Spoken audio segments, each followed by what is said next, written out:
A couple more coaches to get into. Obviously, the leader of the offense, Garrett Riley, had an interview and was asked several questions about the offense and kind of his philosophy as he's kind of just grown as the Clemson offensive coordinator over the past couple seasons. Now he's in his third year and a little bit more comfortable. I think he appears more comfortable. He appears just to kind of trust the guys more. Talked about the relationship that he has with Cade Klubnik and how important that is with the offensive coordinator and the quarterback to have that really close relationship. And I think he trusts Cade immensely. We put out that video last week. Does he need to trust Cade more? And hearing some of his comments, I think Cade's going to have the keys to the offense this coming season. I think this offense is going to go as Cade Klubnik goes. And that's how it is in college football when it comes to your quarterback position, right? I liked some of his comments about, establishing an identity early and knowing who you are and just, kind of figuring out what you do best and doing that, right? So I like some of that, but your thoughts on Garrett Riley's interview and kind of just the direction of the offense, according to our OC. Yeah, I mean, you can tell that they feel they have a really, really strong group, and he definitely had that calm. I mean, he's very much not going to be super expressive and be like and rave about guys, but he just you can tell the quiet confidence that he has about what he has and what he feels like he has, and I'm excited to see it play out on the field and how it actually comes together. Obviously we'll talk about it, but the run game is really the biggest question. But you feel like you have the offensive line, you have the guys that can do it, and you have the options at back. Yeah, it's just a matter of who really takes the reins. And then obviously Adam Randall got a ton of praise. And we'll talk when we talk about Dabo's interview, but they feel like they have all the pieces they need, and that's kind of the gist of what I got from Garrett Riley, and he had some really, really good praise for Cade and kind of where his relationship with him is at. They just kind of there's a different level of trust than there was before, and we talked about this last week. Has the trust level between Garrett Riley and Cade Klubnik gotten to that level where where you want it is for a quarterback in his fourth year and in his third year in the system, should be. And so that was really, really encouraging to hear. He was like, yeah, I mean, Cade says things before I even get a chance to say them. I mean, he basically knows what I'm going to tell him, what I'm thinking. And that's it. And they have a really strong relationship, and that's what you want with your coordinator and your quarterback. I mean, if they're on the same page, chances are it keeps everybody else on the same page. Yeah, absolutely. I feel really confident about kind of the direction of where this offense is heading, and anytime you have that closeness like Garrett Riley and Cade Klubnik have, that's going to spell positive things for on the field, because essentially he's thinking like his offensive coordinator who's calling the plays on the field, right? And that's always a good thing and usually translates to really good decision making. And that's something that Cade has improved on year over year, and expect to have another jump in his senior year, his final year, his money year. Like a lot of the Clemson players this season, it's a common thread throughout this roster is it's their money year, right? It's their NFL year, and Cade Klubnik is one of those guys as well. That this is his last audition to get his draft stock as high as he possibly can for the NFL.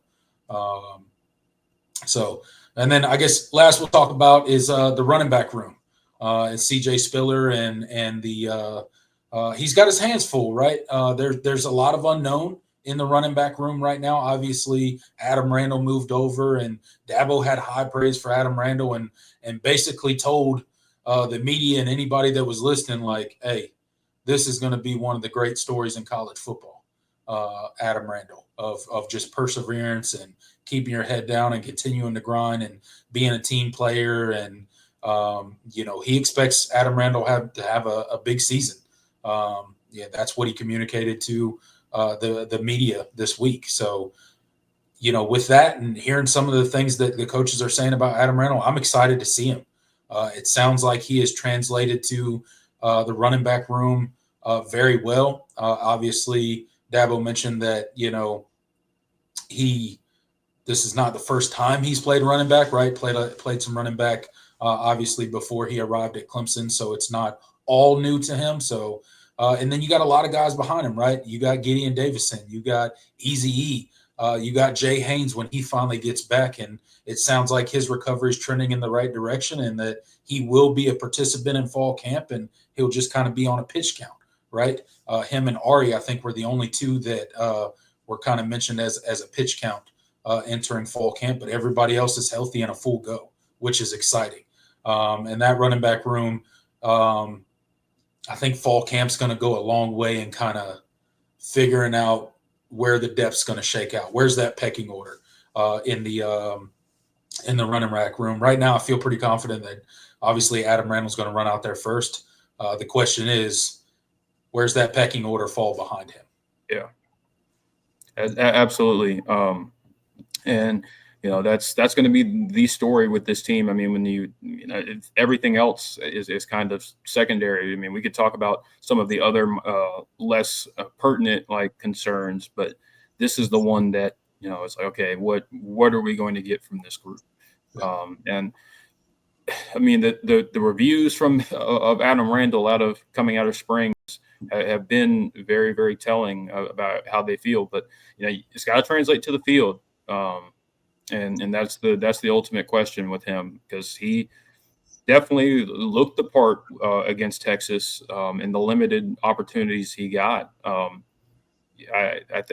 Obviously that big run was very much a kind of an eye-opening moment. I mean, he got to showcase some of his contact balance, breaking that arm tackle from the safety, and then he was moving, man. I mean, we've never been. I mean, Adam Randall can run. That's never been a problem for him. I mean, he's the guy has legit speed, and at that size, I mean, he's going to be. I mean, the logic says that's a tough guy to bring down in the open field, and if you can get him those opportunities, it's going to be instructive. And him having a full offseason to truly learn what his responsibilities are in this offense is a big thing, because that Texas game, they really didn't get to. I mean, they didn't really get to do much with him. I mean, they repped a few run plays. They got him up to speed on that, and that was it. They couldn't really give him too much more because they just didn't have the time. Right. So what he has with a full offseason of truly being the running back in this offense, and what his responsibilities are in this version of the Garrett Riley offense. It's going to be, the expectation should be that he's acclimated and he's fully prepared to be the best version of himself at running back. So yeah, I'm absolutely. glad to see it, man. Yeah, I mean, at the end of the day, if you're running out there as RB1, I expect you to be a Clemson level RB1, right? Like we ain't going to go into this season with the excuse, he was a wide receiver last year. No, man, that's out the window now. You already had the off season. Now the expectations are what they are, right? If you're going to be running back one at Clemson, that comes with some lofty expectations. Yeah. We've had some great ones roll through here. So, and you haven't had many years where running back wasn't solid. Very good. Yeah. I mean, you've kind of been solid for. I mean, when's the last time Clemson was kind of rocky at running back? Yeah. It's been a while, right? So that expectation is going to be there, and I'm sure Adam Randall understands that. And there will be no slack cut by the fan base or the rest of college football because he was a wide receiver. It'll be a great story, if he goes out there and kills it. And from all talk and expectations and returns from the coaching staff, it seems that he has made that transition in a big way. So I'm excited to see him, and really excited about this team. And obviously, last coach, we'll talk about Jordan before we move on from the Clemson Media Day, because got a couple other things to get into tonight. Is obviously Dabo Swinney's interview. He rounded out the day as he always does. So we heard from all the position coaches. We heard from Clemson front office staff like Kelly and Jordan Soros and all those guys. But it was obviously rounded out with head coach Dabo Swinney and his comments to the media. I think he talked to the media for roughly about an hour. I think his interview was, which is typical. Shortest Dabo Swinney interview of Dabo Swinney. You know, he's got to at least hit that hour, 45-minute to an hour mark with the media every single time, unless somebody chewing him away for another engagement. But what were your thoughts on Dabo and just, you know, kind of how he came in? What'd you think of the comments that he made and kind of his outlook on the 2025 version of the Clemson Tigers?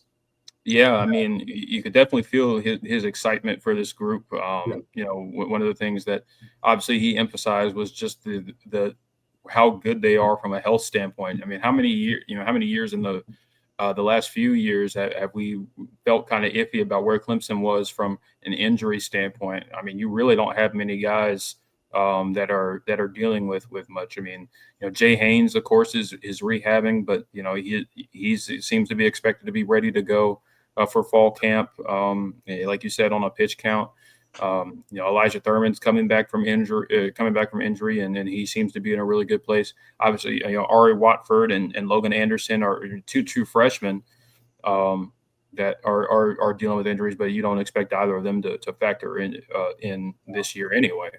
So I think this group is, I mean, knock on wood, I mean, this group is still in a really, really good place. And you know, you felt that from him and kind of his excitement for where this team is. And you know, that it's all about, it's got to translate to the field. I mean, I keep saying it. It's got to, you got to show it on the field, and that's ultimately what it's going to be about for this team. Yeah, absolutely.